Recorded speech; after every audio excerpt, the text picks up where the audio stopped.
Hello, welcome to my channel అక్కి చిక్కి 76. ఈరోజు video వచ్చేసి weight loss journey గురించి. నేను 20 కేజీస్ వెయిట్ లాస్ అయ్యాను. మీరు నమ్ముతారో నమ్మరో, నేను పిక్స్ యాడ్ చేస్తాను, చూసేయండి. పక్కన పిక్స్ అయితే స్క్రోల్ అవుతూనే ఉంటాయి, ఒకటి చూసేయండి. నేను యాక్చువల్గా నా ఫస్ట్ వెయిట్, నా మ్యారేజ్ అవ్వకముందు నుంచే నా వెయిట్ 75 అట్లా ఉండేది. 75, 70 అట్లా ఇంక్రీజ్ అవుతుండే. నేను అప్పటి నుంచే నాకు డైట్ ప్లాన్ ఉంటుండే. మరీ అంత డైట్ అంటే మరీ అంత డైట్ కాదు, నార్మల్ డైట్ ప్లాన్, ఎక్సర్సైజెస్ నేను నార్మల్గా చేస్తుండే. నాకు టైం దొరికినప్పుడే నేను రన్నింగ్ కూడా వెళ్తుండే. అట్లనే కొంచెం ఇంక్రీజ్ అయిన నా వెయిట్ అంతా. నా మ్యారేజ్ తర్వాత నేను ఈవెంట్స్ కూడా చేశాను, కానిస్టేబుల్కి రాశాను. అప్పుడు కూడా నా వెయిట్ 75 ఉండే. 75తోనే నేను ఈవెంట్స్ కూడా కొట్టాను. ఆ తర్వాత బేబీ వచ్చింది. బేబీ వచ్చేసరికి నా వెయిట్ లాస్ట్ 9th మంత్స్ వరకు నా వెయిట్ 78 కేజీస్ అట్లా వెళ్ళాను. ఇప్పుడు నా ప్రజెంట్ వెయిట్ అయితే 58 అంటే చూడండి ఎంత, 20 kgs. Okay, delivery after baby వల్ల కానీ కొంచెం వెయిట్ లాస్ అవ్వడం, ఫుడ్ వల్ల కానీ అట్లా ఒక 10 కేజీస్ నార్మల్ వెయిట్ లాస్ అవుతుందని అనుకున్నా. ఇంకొక 10 కేజెస్ అయితే అది నేను కష్టపడ్డదే కదా, దానికి నేను 10 కేజెస్ అయితే వెయిట్ లాస్ అయ్యాను. నేను ఏమేమి చేశాను, నేను ఎట్లా ఎంత వెయిట్ లాస్ అయ్యింది అనేసి ఇప్పుడు ఈ వీడియోలో నీకు మొత్తం ఎక్స్ప్లెయిన్ చేస్తాను, చూసేయండి. నేనైతే నా డైట్ ప్లాన్ మా బేబీకి 8-9 మంత్స్ వచ్చేప్పటి నుంచి నేనైతే స్టార్ట్ చేశాను. ఎందుకంటే ఫీడింగ్ కాదు, బేబీ నా ఫీడే తీసుకుంటుంది కాబట్టి, నేనైతే ఫీడింగ్ మదర్ని కాబట్టి నేను 9 మంత్స్ వరకు అయితే డైట్ అంటే ఏం చేయలేను. కాకపోతే తినేది ఏదో లిమిట్లో తిన్నాను. మమ్మీ వాళ్ళు అయితే చెప్తుండే అట్లా తినొద్దు, ఎక్కువ తినాలి, పాలు బాగా వస్తాయి, లేకపోతే చాలా డల్ అయిపోతావు, నువ్వు వీక్ అయిపోతావు, చాలా తక్కువ తింటున్నావు, నువ్వు బేబీ ఫీడింగ్ తీసుకుంటుంది కదా, నువ్వు చాలా ఎక్కువగా తినాలి, ఎందుకు ఇంత తక్కువ తింటున్నావు అనేసి మా మమ్మ అయితే నేను బాగా ఫోర్స్ చేస్తుండే. కానీ నేను నమ్మేది ఏంటంటే, వాళ్ళైతే చదువుకోలేదు కాబట్టి వాళ్ళకి తెలియదు కదా. అప్పట్లో అయితే వాళ్ళు బాగా తినేటోళ్ళంట. మా మమ్మీ చెప్తుండే, నువ్వు పుట్టినప్పుడు అయితే నేను 4 టైమ్స్ 5 టైమ్స్ తినేదాన్ని ఒకటే రోజులా, నువ్వేంది 3 టైమ్స్ అదే రెగ్యులర్ నార్మల్ మనుషులు లెక్క తింటున్నావు. డెలివరీ అయ్యాక మదర్స్ అయితే బాగా తినాలి, అప్పుడే బాగా పాలు వస్తాయి అనేసి కూడా అంటారు. కానీ నేనైతే అవి నమ్మను. 4-5 సార్లు అన్నం తింటే పాలు వస్తాయని ఎట్లా, నేనైతే నమ్మను. నేనైతే ప్రోటీన్ ఫుడ్, విటమిన్స్ ఎక్కువగా ఉండేటి, క్యాలరీస్, బ్యాలెన్స్ ఫుడ్, కొంచెం బేబీస్కి పాలు వచ్చే ఫుడ్ అవన్నీ కొంచెం ఎక్కువగా తీసుకుంటూ అన్నం కొంచెం తక్కువగా తినేదాన్ని. అట్లయితే నా బేబీ కూడా హెల్తీగానే ఉంది, ఇప్పుడు నేను కూడా హెల్తీగానే ఉన్నా. అట్లనే వెయిట్ కూడా లాస్ అయినా నేను బాగానే. 3 టైమ్స్ ఏ డే ఫుడ్ అయితే అట్లనే పెట్టుకోవాలి. 3 టైమ్స్ ఏ డే మనం నార్మల్గా అయితే అట్లనే పెట్టుకోవాలి. 3 టైమ్స్ ఏ డే మనం నార్మల్గా తినేటట్టే 3 టైమ్స్ ఏ డే తినాలి. మధ్యలో ఫ్రూట్స్ అనేది చాలా ఇంపార్టెంట్ ఫీడింగ్ టైంలో. కొందరు అంటారండి, ఈ ఫ్రూట్ తినొద్దు, ఆ ఫ్రూట్ తినొద్దు, ఫీడింగ్ కదా, బేబీస్కి జలుబు వచ్చేస్తుంది, అది ఇది అని అంటారు. కానీ అలా ఏం ఉండదు. ఏ తినినా లిమిట్లో తినాలి. లిమిట్లో తింటే ఏం కాదు కదా. ఏది ఓవర్ తిన్నా బేబీకైనా హెల్త్ ఇష్యూస్ వస్తాయి, మనకు కూడా హెల్త్ ఇష్యూస్ వస్తాయి. నేను నమ్మేది అంటే ఏదైనా తినొచ్చు, అన్నీ తినొచ్చు, కాకపోతే బ్యాలెన్స్డ్గానే తినాలి. కొందరు ఏం, ఓకే ఆకలి అవుతుంది, ఒకటేసారి 3 యాపిల్స్, ఒకసారి 2 యాపిల్స్ అట్లా తినొద్దు. ఆకలి అయిందా, ఇప్పుడు ఒక యాపిల్ చాలు. ఆకలి అయితే పోతుంది కదా, కడుపు నిండా తినకుండా ఓకే యాపిల్, ఒక యాపిల్కి కడుపు నిండుతుంది, ఓకే చాలు అని మనం అట్లనే మన బ్రెయిన్ని ఫిట్ చేయాలండి. ఫస్ట్ ఆఫ్ ఆల్ మన బ్రెయిన్ని ఫిట్ చేసుకోవాలి. మనం ఇంతే తినగలుగుతాం, మనం ఇంతే తినాలి, ఓవర్గా తినద్దు. తిన్నా కూడా మనకే ఎఫెక్ట్ అన్నట్టు మనం మన బ్రెయిన్ని ఫిట్ చేసుకుంటే మన బ్రెయిన్ కూడా అంతే తీసుకుంటుంది. ఇప్పుడు ఏ ఫుడ్ చూసినా మనం టెంప్ట్ అవుతామండి. బయట బిర్యానీ చూడగానే వావ్ బిర్యానీ తినేయాలి, మన కడుపుకు ఆకలి లేకున్నా మన మనసుకు అనిపించేస్తుంది, అబ్బా బిర్యానీ కదా తినేద్దామని. అట్లనే మన ఫీడింగ్ టైంలో ఉన్నప్పుడు అయితే అబ్బా ఫుడ్ కదా, యాపిల్స్ ఉన్నాయి, బ్రెడ్ ఉంది, అది ఉంది, ఇది ఉంది అన్నట్టు మనకు కూడా క్రేవింగ్స్ వస్తాయి. అన్నీ ఆపుకోవాలి, అప్పుడే కదా మనం వెయిట్ లాస్ అయ్యేది. ఏదో డెలివరీ అయిపోయింది, బేబీకి అనేసినాం, ముసలోళ్ళకి అయిపోవాలి అట్లా అని కాదని కదా.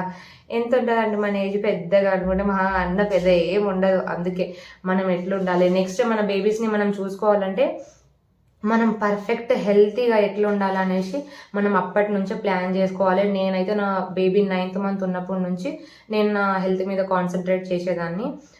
My husband also supports. ఆయనకు ఎట్లా అంటే డైట్ ఫాలో అవ్వాలి, రన్నింగ్ చేయాలి, అన్నీ చేయాలి, స్ట్రాంగ్ ఉమెన్ లెక్క ఉండాలి. వీక్ ఏదో తింటున్నామా, లడ్డుగా అయిపోతున్నామా, ఏమైనా అంటే బేబీ మీద సాకు చెప్పడం అలాంటివి చేయొద్దని అస్సలు అంటారు నన్ను అయితే. ఏమైనా అంటే వెయిట్ గెయిన్ అవ్వాలి, నేను వెయిట్ గెయిన్ అవుతున్నాను ఫీల్ అవుతా అంటే ఎందుకు దెన్ స్టార్ట్ ఎక్సర్సైజ్. ఎందుకు నువ్వు లీవ్ చేస్తున్నావు, అప్పుడు బాగా కాన్సన్ట్రేట్ చేసేదానివి కదా, ఇప్పుడు ఏమైంది నీకు అన్నట్టు నాకు చాలా సపోర్టివ్ చేస్తారు. మనం ఇంట్లో వర్క్స్ నేనైతే ఇంట్లో అన్ని వర్క్స్ చేస్తానండి. నేనేం చెయ్యకుండా ఏదో డైట్ మీదనే కూర్చోను, ఇంట్లో పని చేస్తా అంటే అదే మన పెద్ద వర్కౌట్స్ అయిపోతాయి. నేను పెద్దగా వర్కౌట్ చేసిందేం లేదు ఈ 4-5 మంత్స్లో అయితే. నేనేం పెద్దగా వర్కౌట్స్ కూడా చేయలేను. నాకు టైం ఉన్నప్పుడు రన్నింగ్కి వెళ్తాను, మా హస్బెండ్ తీసుకెళ్తారు గ్రౌండ్కి, అండ్ ఫుడ్ మేనేజ్ చేసుకుంటాను. ఇంకా స్లీపింగ్ మనకు వేరే వాళ్ళ దగ్గర నుంచి సపోర్ట్, మా హస్బెండ్ దగ్గర నుంచి నాకు సపోర్ట్ బాగుంటుందండి. లైక్ పడుకునే దానికైనా ఇంకా లైక్ 7-8 అవర్స్ నేను కంప్లీట్గా ఉంటాను. మా బేబీ కూడా ఎక్కువ సతాయించారు, అది కూడా ప్లస్ పాయింటే అనుకోవాలి. నేనైతే టైం టు టైం 10-11 అట్లా వండుకుంటే మార్నింగ్ 8 వరకు మేము లేవము. ఒక్కొక్కసారి లేస్తామనుకోండి, ఒక్కొక్కసారి అయితే లేవము. నాతో పాటు మా అన్నయ్య, మా హస్బెండ్ ఇద్దరు ఉంటున్నారు కాబట్టి మార్నింగ్ ఫుడ్ అయితే వాళ్ళే నాకు చేసి పెడతారు. అలా అని నేనేం చేసుకోనా అంటే వాళ్ళు ఫుడ్డే చేస్తారంటే మీద ఉన్న గిన్నె బాసనలన్నీ నేనే తోముకుంటాను, అన్నీ నేనే చేసుకుంటాను. ఫుడ్ మాత్రం మార్నింగ్ ఫుడ్ వాళ్ళు ప్రిపేర్ చేసుకొని వాళ్ళకి వాళ్ళు పెట్టుకొని పోతారు. నేను మార్నింగ్స్ రైస్ తినను, ఇది మాత్రం కంపల్సరీ. రైస్ అంత ఎర్లీ మార్నింగ్ తినొద్దండి ఎవరైనా సరే. పల్లెటూరులో అయితే మేము రైసే తింటామండి. ఇక్కడ నేను ఉండే దగ్గర అయితే, నేను ఎక్కడ ఉంటానో అక్కడైతే నేను అన్నం తినను. మార్నింగ్స్ కంపల్సరీ స్కిప్ చేస్తాను, అన్నం అయితే అస్సలు తినను. వేరే టిఫిన్స్ ఉప్మా, ఇడ్లీ, దోశ అవి కూడా లిమిట్లో, ఓకే ఇంత తిన్నాం అంతే. అంతేగాని ఏదో తినాలి, ఆకలి అవుతుంది అది ఇది అని కాకుండా తినాలి ఇంత చాలు. కొంచెం మార్నింగ్స్ అస్సలు అన్నం తినొద్దండి. అన్నం మనం రైస్ అంటేనే షుగర్ కింద యాడ్ అవుతుంది, అది చాలా వెయిట్ గెయిన్ అవుతాం అన్నం వల్లనే. అసలు అన్నం ఎర్లీ మార్నింగ్స్ స్కిప్ చేసేయండి. మధ్యాహ్నం హాయిగా తినొచ్చు, ఎంత కావాలంటే అంత, కడుపు నిండా 4-5 కూరలు వేసుకొనా 2 కూరలు వేసుకొనా మంచిగా తినొచ్చు. అదొకటి. ప్లస్ ఈవినింగ్స్ అయితే కంపల్సరీ చపాతి, మా జొన్న రొట్టెలు ఇవే తింటామండి మేము. వన్ టైం ఓన్లీ రైస్ తింటాము, అండ్ ఈవినింగ్ అండ్ మార్నింగ్ అసలు అన్నం ముట్టం. ఒకవేళ హెల్త్ బాగాలేదు, చేయలేను, ఓపిక లేదు అన్నప్పుడు మాత్రమే అన్నం తింటాము. అది కూడా ఇంత కొంచెం నాకు తెలిసి అయితే ఫాస్ట్గా తినేందుకు ట్రై చేయండి. 7-7:30, 8 కల్లా. మాకు ఎట్లాగో ఆ టైంలో కుదరదు, అయినా నేను మేనేజ్ చేయగలుగుతా. మనకు నైట్ ఎక్కువ డైజెస్ట్ కాదు, ఎక్కువ నిద్ర పోలేము, మాకు వర్క్స్ ఎక్కువ ఉంటాయి, ఫాస్ట్గా లేస్తాం అన్న వాళ్ళైతే ఫాస్ట్గా తినడానికి ట్రై చేయండి, అండ్ ఫాస్ట్గా పడుకోనికి కూడా ట్రై చేయండి. ఇప్పుడు నాకైతే బేబీ ఉంది కాబట్టి నాకు పడుకునేసరికి 11 అవుతుంది. నేను 9:30, 10 ఏ టైం అనేది ఫిక్స్ ఉండదండి. మా బాబు అన్నయ్య ఎప్పుడు మా రూమ్కి వచ్చేస్తే వాళ్ళు ఉంటే వాడిని తీసుకుంటే నేనైతే హ్యాపీగా తినేస్తాను. నాకు ఏ టైం అంటూ ఏం లేదు. నైట్ అయితే నేను ఏ టైంకైనా తింటాను. 11-11:30 కల్లా మేము పడుకోనికి ట్రై చేస్తాం. మా బాబుని అయితే పండబెట్టేస్తాను నేను. అప్పటి నుంచి మార్నింగ్ 8 వరకు నాకు నో డిస్టర్బ్. మా వాడు మధ్య మధ్యలో ఫీడింగ్ ఇస్తాను, వాడు అక్కడనే పడుకుంటాడు, నేను కూడా ఆరామ్సే ఉంటాను. ఇంపార్టెంట్ వెయిట్ లాస్ అవ్వాలంటే నిద్ర అనేది చాలా ఇంపార్టెంట్ అండి. నిద్ర ఎంతనో మెంటల్ హెల్త్ కూడా అంతే ఇంపార్టెంట్. ప్రతి ఒక్క దానికి ఇదవుతుంది మాకు, అదవుతుంది మాకు ఇట్లా బాగాలేదు, మాకు అట్లా బాగాలేదు, మా ఆయన ఏదో అన్నాడు, మా ఫ్యామిలీ నుంచి సపోర్ట్ లేదు, మా ఫ్యామిలీ దగ్గర నుంచి ఏదో అంటున్నారు, ఇలాంటివన్నీ మదర్స్ అస్సలు బ్రెయిన్లో పెట్టుకోవద్దు. అవన్నీ అవుతాయండి. అవ్వంది ఎవరికి, అందరికీ అవుతాయి. మనము ఏదో అవుతుందంటే అది ఏదో అవ్వడం మానేసి మన హెల్త్ ఖరాబ్ అవుతుంది.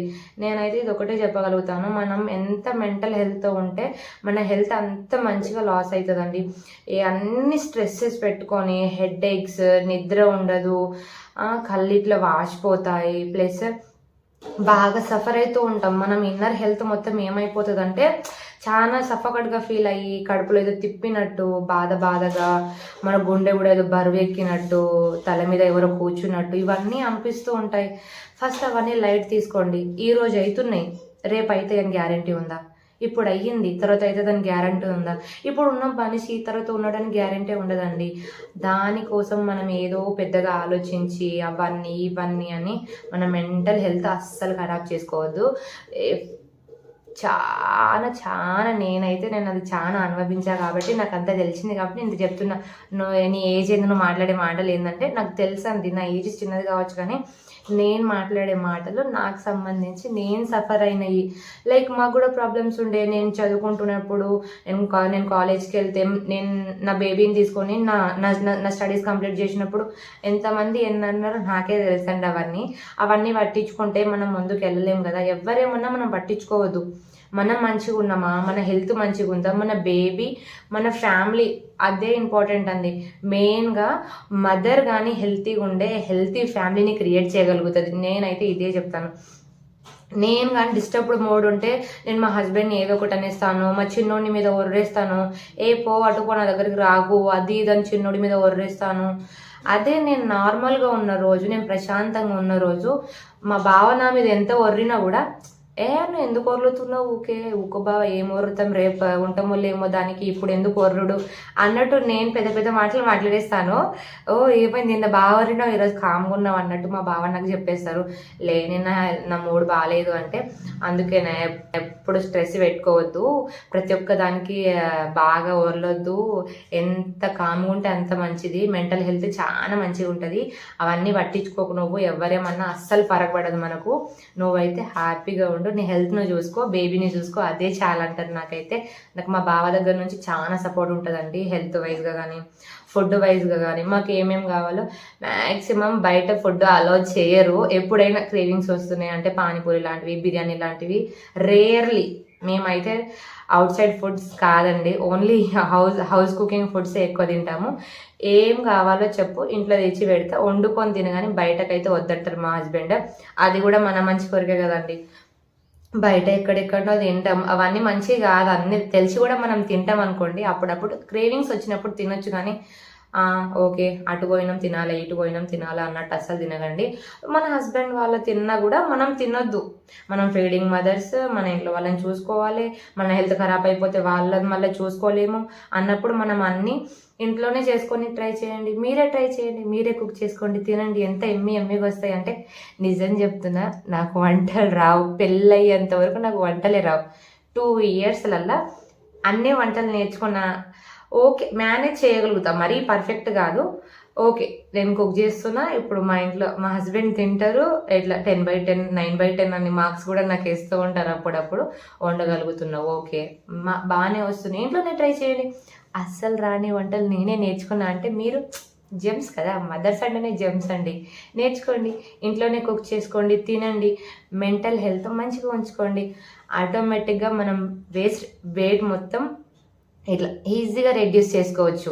అదేమి పెద్ద బ్రహ్మ విద్య కాదండి. అయ్యో వాళ్ళు లాస్ అయిపోయారు, వీళ్ళు అయిపోయారు, నేను ఇంత వెయిట్ ఉన్నానా అంటే మీరు అంతే ఉంటారండి. ఫస్ట్ ఇంత ఉన్నాను అని అనుకోండి, ఇంతే ఉన్నా కదా, ఎంతలా తగ్గిస్తా, నేను చేయలేని పనా. ఒక్కొక్క బిడ్డల్ని కన్న వాళ్ళం ఈ వెయిట్ ఎంత అండి ఈజీగా రెడ్యూస్ చేయగలుగుతాం మనం. అందుకే మదర్స్ అందరికీ నా సజెషన్, ఫస్ట్ అయితే మెంటల్ హెల్త్ అనేది చాలా కాపాడుకోండి. స్ట్రెస్ అస్సలు వద్దు, నిద్ర మంచిగా పడుకోండి. అవి ఇవి మాటలు అస్సలు వినకండి. మీ బేబీస్కి మీ బేబీ ఇట్లా ఉంటుంది, మీ బేబీ ఎట్లా ఉంటుంది, మీ బేబీ బాగాలేదు, మీ బేబీ హెల్త్ మంచిగా ఉండట్లేదు, అయ్యో ఏమైందో ఇది అసలు ఫస్ట్ దేకకండి. ఇలాంటి వాటిని ఎవ్వరు పట్టించుకోకండి. మీ బేబీస్ మీరు కన్నారు కాబట్టి టోటల్ రెస్పాన్సిబిలిటీ మీది. బేబీ మంచిగా ఉన్నా బేబీ బ్యాడ్గా ఉన్నా బేబే కదండి మనకి. ఎవరో ఏదో అన్నారు, నా బేబీ ఇట్లా ఉందంట, నా బేబీ అట్లా ఉందంట. అసలు వాళ్ళకి ఏం తెలుసండి మీరు ఎంత కష్టపడి అన్నారో. వాళ్ళకి తెలుసా మీరు ఎంత పెయిన్ అనుభవించిలో, బేబీని మీరు ఎట్లా చూసుకుంటారో, నైట్ ఎంత ఇబ్బంది పెడతారో, ఎంత మంచిగా మీరు మేనేజ్ చేస్తారో. ఇంట్లో వాళ్ళు ఏమైనా అంటే మనం ఫీల్ అవ్వాలండి. పక్కన వాళ్ళు ఏదో అంటున్నారంటే అస్సలు ఫీల్ కాకండి. మనం ఇంపార్టెంట్, మన హస్బెండ్ మనకు సపోర్ట్ ఉన్నారా లేదా, ఇది ఒక్కటి చూసుకోండి. మన బేబీ హెల్త్గా ఉందా లేదా, అది ఈ 2 ఇంపార్టెంట్. రేపు ఎవరో నేనైతే ఒక్కటే చెప్పగలుగుతానండి, మనతో లైఫ్ లాంగ్ ఉండేది మన హస్బెండ్స్. వాళ్ళొక్కరు చెప్పింది వింటే చాలు. అత్తమ్మ వాళ్ళు చెప్తున్నారు, మా అమ్మ వాళ్ళు చెప్తున్నారు, ఇట్లా కాదు అట్లా కాదు, ఇవన్నీ పట్టించుకోకండి. వాళ్ళు ఎవ్వరు మనతో రారు, మనతో ఉండరు, మనకి చేసి పెట్టేటోళ్ళు కాదు. సడన్ టైంలో పెడతారు. ఒక 2 ఇయర్స్ 3 ఇయర్స్ మమ్మీ వాళ్ళు పెడతారు, అటు ఒక 2-3 ఇయర్స్ అత్తమ్మ వాళ్ళు పెడతారు. ఆ తర్వాత మీ పిల్లల్ని మీరే చూసుకోవాలి, మీ హస్బెండ్ మిమ్మల్ని చూసుకోవాలి, మీరు మీ హస్బెండ్నే చూసుకోవాలి. ఇదే జరుగుతుంది. అందుకే ఎవ్వరేం చెప్పినా అస్సలు పట్టించుకోకండి. మెంటల్ హెల్త్ ఈజ్ చాలా చాలా ఇంపార్టెంట్. మీరు మాత్రం మీ హస్బెండ్ చెప్పింది, మీ పిల్లల్ని చూసుకుంటూ మీ హస్బెండ్ చెప్పే మాటని వినండి. అప్పుడు ఆటోమేటిక్గా మెంటల్ హెల్త్ బాగుంటుంది. మీరు కూడా హెల్త్ దబ్బున రెడ్యూస్ అవుతారు.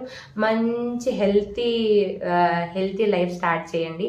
అందరూ వెయిట్ లాస్ అవ్వాలంటే నేను మరీ చెప్తున్నాను, కంపల్సరీగా మెంటల్ హెల్త్ అనేది చాలా important. Be calm in any situation, all will be okay, your health also be okay. తప్పకుండా నా ఛానల్, నేను చెప్పే మాటలు మీకు నచ్చితే సబ్స్క్రైబ్ చేయండి, ఇంకా వేరే వాళ్ళకు కూడా షేర్ చేయండి. నాకు తెలిసి చాలా మంది వరకు మదర్స్ ఇట్లనే సఫర్ అవుతారు, వెయిట్ లాస్ గురించి అయినా ఇంకా ఏదో అన్నట్టు సఫర్ అవుతారు. వాళ్ళకైతే ఈ వీడియో కంపల్సరీగా షేర్ చేయండి. వాళ్ళకు కొంచెం మోటివేషన్గా ఉంటుంది. Like every mother can handle all situation అని వాళ్ళకు కూడా అర్థమవుతుంది. తప్పకుండా లైక్ చేసి షేర్ చేయండి, సబ్స్క్రైబ్ చేయండి నా ఛానల్ని.